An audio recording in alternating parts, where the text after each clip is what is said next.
આમોદ તાલુકામાં ડીજીવીસીએલમાં ફરજ બજાવતા લોકલાડીલા કર્મી ખાલિદ સાબ રાણા વયમર્યાદા પૂર્ણ થતાં નિવૃત્ત હતા. તેઓનો વિદાય સમારોહ યોજાયો હતો. પ્રાપ્ત માહિતી મુજબ 1989માં જીવીમાં હેલ્પર તરીકે ફરજ ઉપર હાજર થયેલ ખાલિદ સાબ રાણા અને ફરજ દરમિયાન પોતાના આત્મવિશ્વાસ અને મહેનત કરી અલગ અલગ પ્રકારની પોસ્ટ મેળવી હતી. પોતાની ફરજ દરમિયાન વધુ પડતી ફરજ આમોદ તાલુકા ખાતે ડીજીવીસીએલ ખાતે બજાવતા, જે દરમિયાન તાલુકાના લોકો સાથે સારું વર્તન રાખતા અને ગમે તેવા સંજોગોમાં પોતાની કામગીરી કરી લોકચાહના પ્રાપ્ત કરી હતી.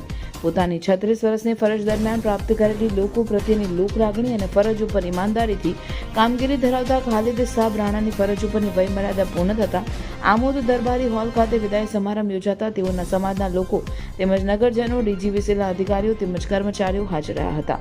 લોકો દ્વારા ફૂલહાર પહેરાવી તેમની ફરજને બિરદાવી હતી. જ્યારે અધિકારીઓ અને કર્મચારીઓએ પોતાના કર્મચારી અને મિત્રતા ધરાવતો કર્મચારી ફરજ ઉપરથી મુક્ત થતાં ઉદાસ મુખે ફૂલહાર કરી તેમની ફરજ દરમિયાનની કામગીરીના વખાણ કરી વિદાય આપેલ હતી.